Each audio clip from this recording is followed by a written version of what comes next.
The night had a softness to it, the kind that only late November could bring. The air was cool, almost still, and the sky above the town of Maplebridge glowed with a quiet amber hue, caught between dusk and the promise of snow. Windows flickered with candlelight. Somewhere, a radio hummed an old song, one that had been played every Thanksgiving since anyone could remember. And down on Willow Street, the townsfolk began placing their lanterns along the sidewalk, one by one. They were small, made of thin paper and string, each with a light that trembled like a sigh. Some bore names written in ink, a grandmother, a friend, a teacher, a stranger who once helped change a tire in the rain. It was a local tradition, older than memory itself. On Thanksgiving Eve, everyone placed a lantern for someone they were thankful for, living or gone, and let the lights line the street like golden footprints in the dark. The air smelled faintly of cinnamon and wet leaves. Somewhere, a door closed gently. A dog barked once, then quiet returned, that deep, familiar quiet of small towns settling into night. And if you stood still long enough, you could hear the hum of the lanterns themselves, as though gratitude had its own soft sound. Tonight, a figure walked slowly beneath the willow trees, a man returning home after years away. He carried a small box in his hands, tied neatly with string. Inside there was only one lantern, folded carefully, waiting to be lit. As he paused beneath the street lamp, he looked down Willow Street, the lanterns already flickering in rows, each reflection shimmering on the rain-dark pavement. He took a deep breath, uncertain if he belonged among them anymore. Still, the air around him seemed to whisper, "Light is for everyone who remembers." So he kept walking, one quiet step at a time, until the hum of the lanterns wrapped around him like warmth. And the night, calm, steady, and golden, began to listen. His name was Elias, though few in Maplebridge would remember him now. He had left this town nearly 10 years ago, back when the old clock tower still rang every hour, and his father's workshop stood by the river, smelling of pine and oil. He hadn't planned to return. But when the letter came last winter, short, handwritten, and final, something inside him had gone quiet. His father was gone, and the only thing left behind was a small wooden box marked with his name. Inside it, Elias found the same kind of lantern they once hung together every Thanksgiving. The paper was yellowed, but carefully folded, with a faint scent of cedar and smoke. It had been their silent ritual. While others feasted, father and son would walk to Willow Street after dinner, light a lantern, and watch it sway in the cold night air. They never spoke much, never needed to. The light had always said enough. But their last year together ended differently. Words left unsaid, anger left to freeze in the air. When Elias left, he thought he'd never return. Now, standing once again on the street of his childhood, the old world felt both near and far. Children laughed somewhere behind him. The bakery's door jingled with the sound of evening customers. The smell of roasting turkey drifted on the wind. And in his hands, the lantern waited, paper soft, string frayed, yet whole. He wondered if he still had the right to light it. Above him, the willow branches swayed gently, scattering golden leaves across the road. Each leaf seemed to glow for a moment before vanishing into the dark, as if reminding him that even forgotten lights still remember their way home. Elias stopped at the corner where the street curved toward the river. Here, beneath the largest willow, the lanterns glowed in long, unbroken lines, small suns trembling in the night air. He stood there, motionless, the unopened lantern still in his hand. The matchbox in his pocket felt heavier than it should have. Just then, a soft voice broke the quiet. A little girl, bundled in a red scarf, was crouching nearby, shielding her own lantern from the wind. She looked up at him with a shy smile. "You can light yours too," she said, her mittened hand offering him a single match. "It's what the lights are for." Elias hesitated, his breath clouding faintly in the cold. For a moment, neither of them moved, only the sound of the paper rustling, the faint hum of the lanterns around them. He took the match, nodded once, and knelt by the curb. The wind softened, almost as if holding its breath with him. And when the match flared, small, golden, alive, the night seemed to lean closer, listening. The flame trembled, small and steady. Elias cupped his hand around it, shielding it from the wind as he touched it to the folded paper. For a heartbeat, nothing happened. Then the lantern bloomed open, its thin walls glowing gold against the blue dusk. The warmth brushed across his fingers, soft as a sigh. It reminded him of nights long ago, when he was still a boy, standing beside his father on this same street, both of them wrapped in coats that smelled faintly of smoke and pine. They would light the lantern together, and his father would always say the same quiet thing: "Light knows where to go, even when we don't." He could still see the way the older man tilted his head, squinting at the flame, as if it were something fragile and alive. His father had been a lamplighter once, one of the last in town, tending the old iron lamps before they were replaced by electric ones. Elias used to follow him, watching him lift the long pole to spark each light awake.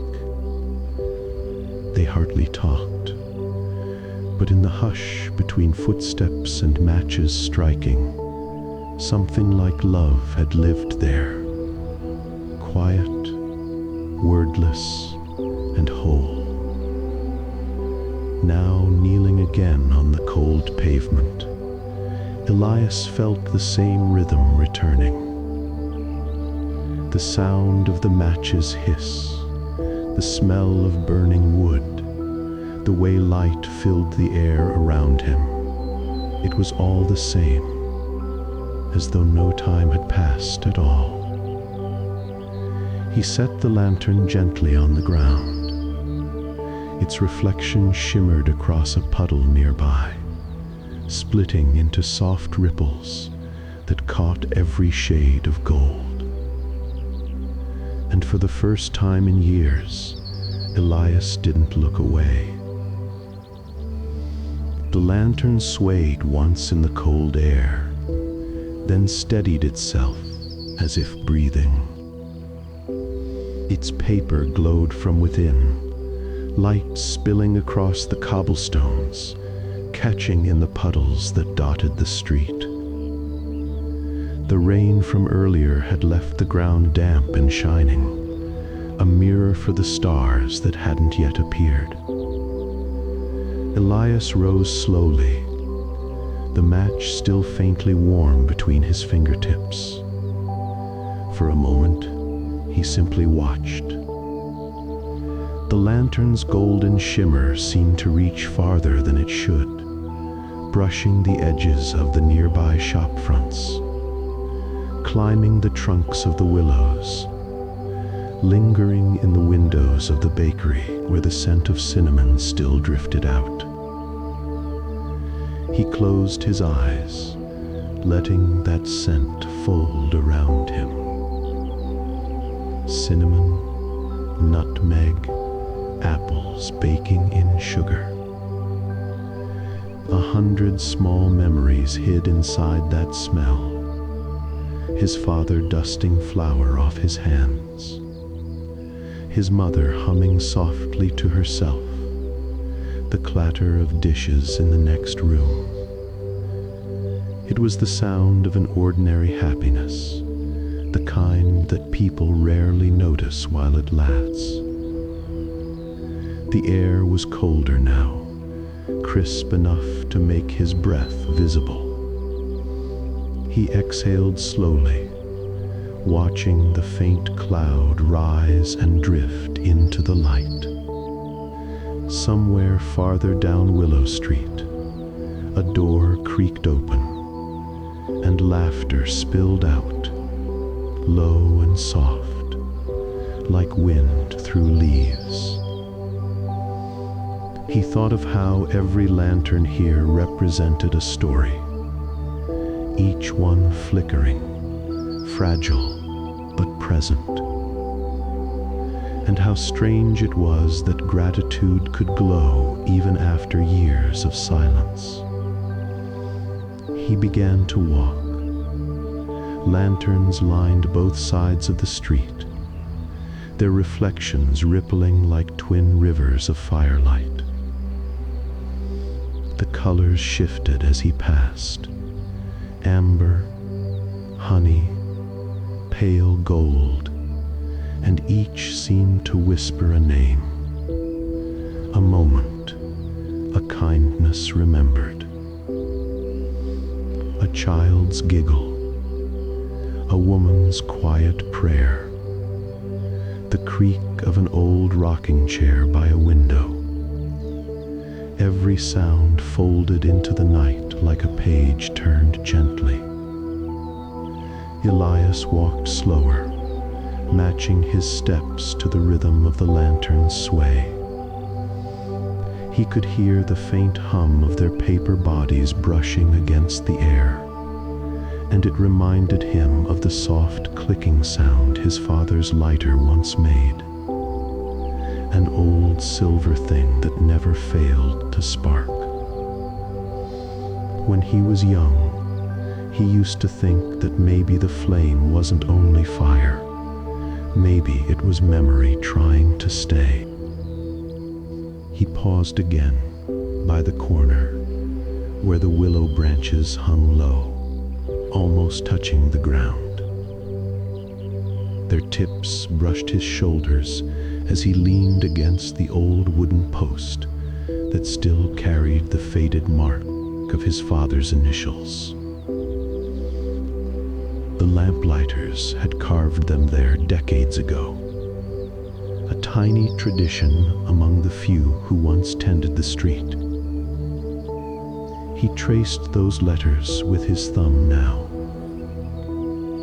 The grooves were worn smooth with time, but the feeling was unmistakable, familiar, grounding. He whispered, without meaning to, "You'd laugh at me if you saw me here again." The words left his mouth like smoke, soft and harmless.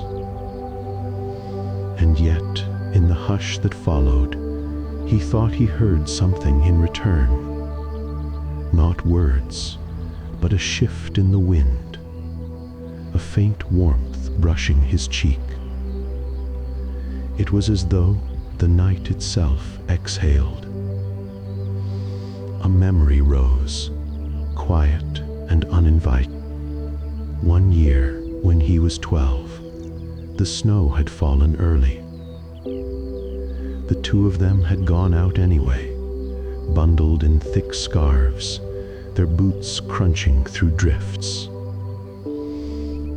Every lantern they lit that night had burned stronger, the snowflakes glowing as they passed through the light. His father had laughed softly and said, "Even winter listens when we're thankful." Now, as the same early snow began to fall again, Elias tilted his head back. The flakes caught the glow of his lantern, drifting down like tiny sparks, each melting as it touched his sleeve. He smiled faintly, not from joy, but from recognition, that small, aching kind of warmth that only comes when something lost is gently found again. He reached into his pocket and drew out a folded note, one he'd written on the train here, but hadn't planned to use. It was short, only a few lines. He unfolded it, read it once, and then tucked it beneath the lantern's base. The ink glimmered faintly in the light.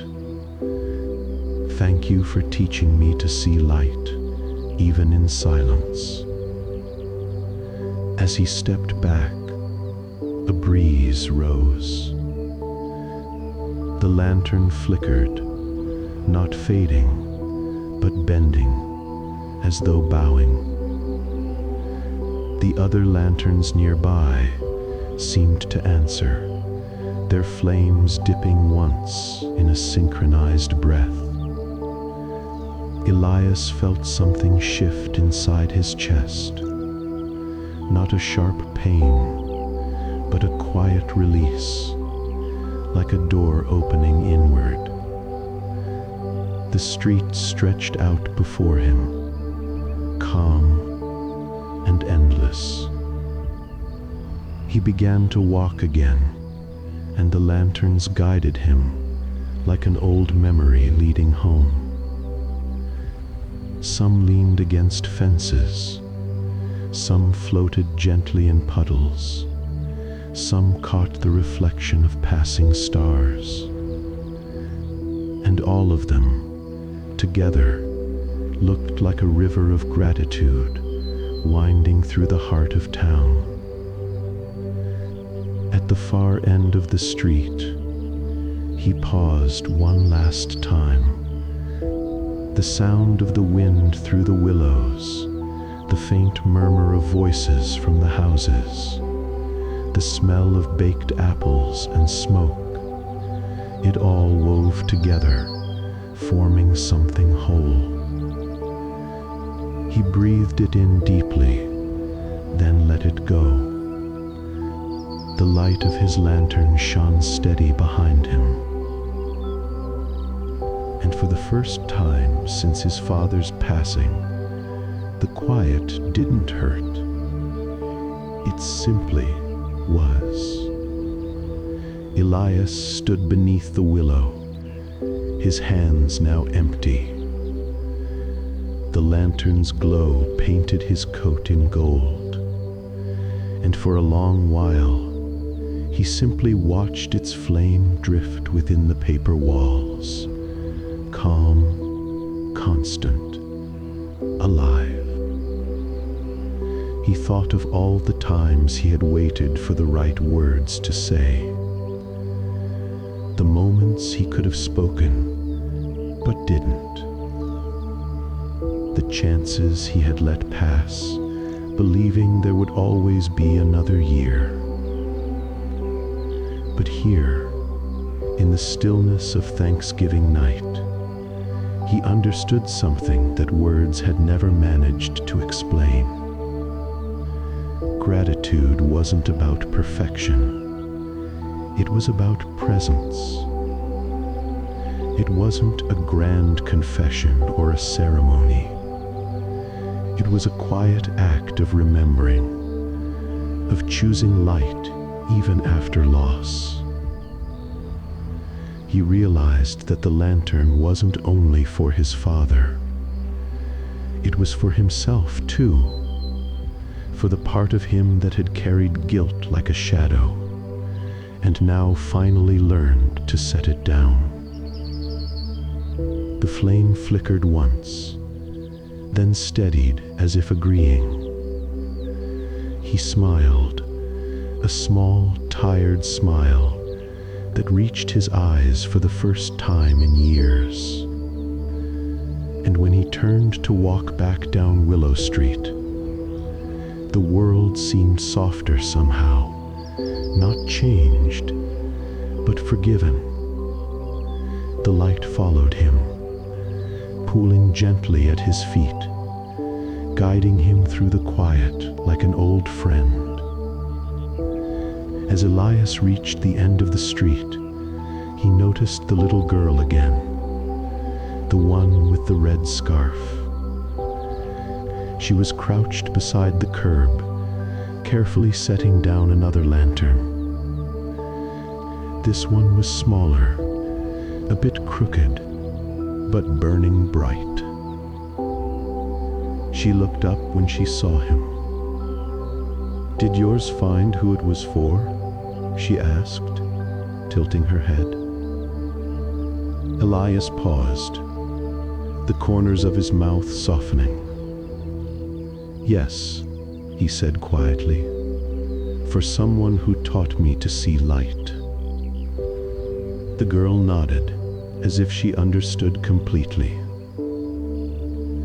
She placed her lantern beside his, their two lights touching, two circles of warmth meeting on the cold stone.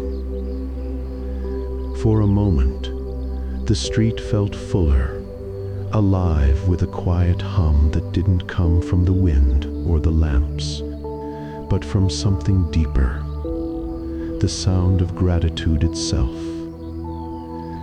And as Elias walked away, he could feel both lanterns glowing behind him, one for memory, one for what still waited ahead. The night deepened, quiet and sure.